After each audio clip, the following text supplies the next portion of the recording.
Welcome to Driftwood Stories. This is your place to slow down, to soften, to gently let go of your day. Whatever you've carried with you, thoughts, tension, to-do lists, there's no need to hold on to any of it right now. You've arrived at the quiet edge of the day, and everything else can wait. Tonight, we're visiting the edge of a cliff where the sea meets the sky, and a lighthouse watches over the waves.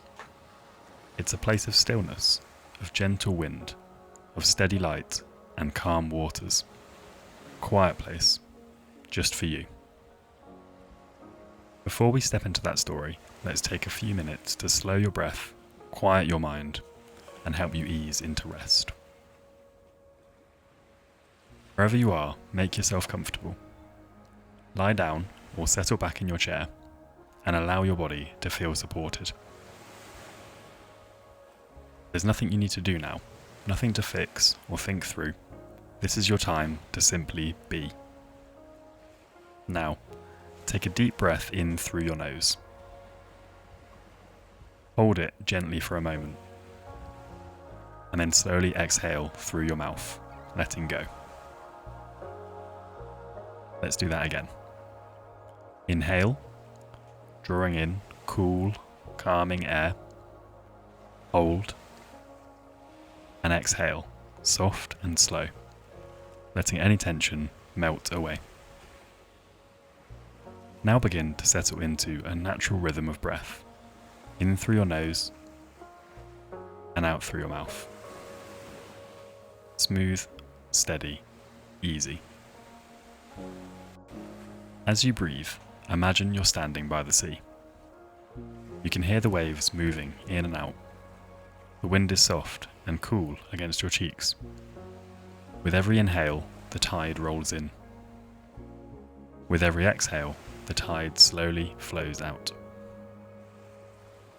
Let your breath follow the rhythm of the ocean, in and out. Let your shoulders soften. Let your jaw relax. Unclench your hands. Uncurl your toes. Feel your body become just a little heavier, sinking into the bed or chair beneath you. Supported, safe, still.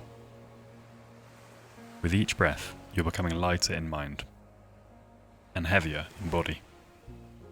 Grounded, calm, relaxed. Now, let's begin our story.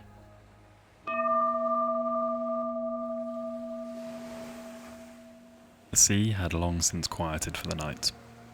Where once the waves had rolled and crashed against the rocks below with a sound like breath held and exhaled, they now hushed to a soft rhythm, as though the ocean itself were sleeping. The tide slipped in and out with the gentlest of sighs, and the sky above the lighthouse was a velvet tapestry, dusted with stars that blinked slow and low, their light dimmed by distance and time. The lighthouse stood at the edge of the land, as it always had, tall and slender, its white stone sides weathered and freckled with sea salt and the memory of storms.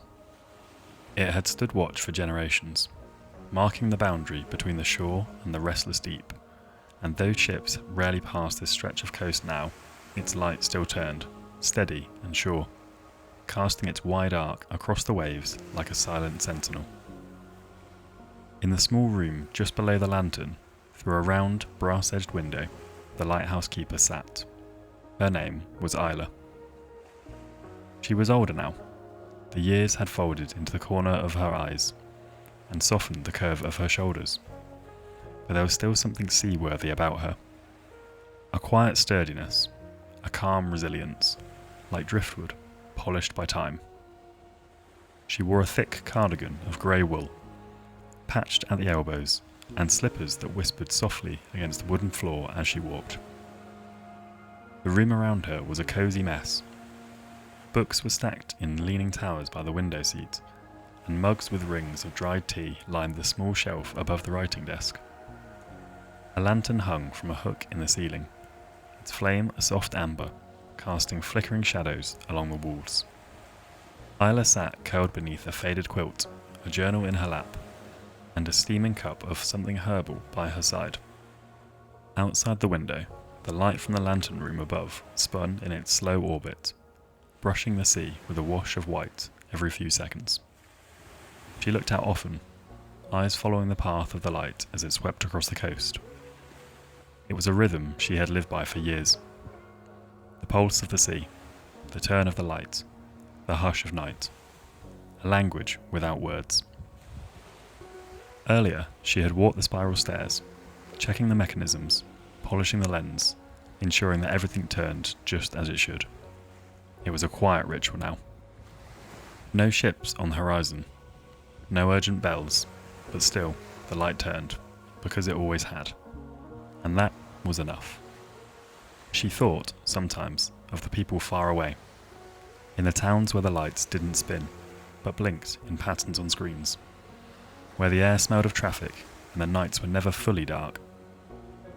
She had once lived among them, in a small flat with windows that looked out onto nothing in particular. Now, her window looked out onto everything. She turned the page in her journal. The ink was beginning to fade in her pen, but she didn't mind. She wrote slowly, one line at a time, like footsteps across sand. Tonight, she wrote of the sea, of the way it had sounded just after sunset, when the gulls had fallen silent and the waves had turned glassy in the twilight. The way the stars had begun to appear, one by one, as though someone was lighting them gently, not to startle the night. Of the way the wind had shifted, bringing with it the scent of something far away, not the rain, but the idea of it. Her handwriting was loose, sloped with thought, and as she paused to sip her tea, the steam curled around her face, mingling with the quiet hum of the lantern flame. Below, at the base of the cliff, the tide lapped against the rocks in a slow heartbeat. Seaweed swayed in the shallows, and the small shells glittered in the moonlight. A single seabird cried out, distant and dreamy. Isla leaned her head against the wooden frame of the window and let her eyes close for just a moment. She could still feel the motion of the sea in her body, even now, even here, as though the waves had become part of her own breath, rise and fall, in and out. She remembered then a night many years ago. She had stood in this very room, the window open wide, a storm pressing hard against the shore. The waves had roared, flinging spray against the glass. The light above had turned more quickly then, slicing through the rain like a promise. And as she stood, holding the radio, voice calm despite the thunder, the ship had made it through. She had never seen their faces, but she had heard their voices crackle through the speaker, heard the relief in their voices, the gratitude, the way one voice had choked slightly as they said thank you. That was the moment she stayed for. Not because she needed to, because she wanted to. Because there was something holy about a light that shines even when no one is watching. The tea had cooled, the journal lay open, her words barely dry. She would leave them there, let them rest beside her thoughts. She blew out the lantern, and the shadows settled back into their places. The lighthouse creaked gently around her, wood and stone shifting with the wind. The sea whispered its slow lullaby, and the light continued to turn.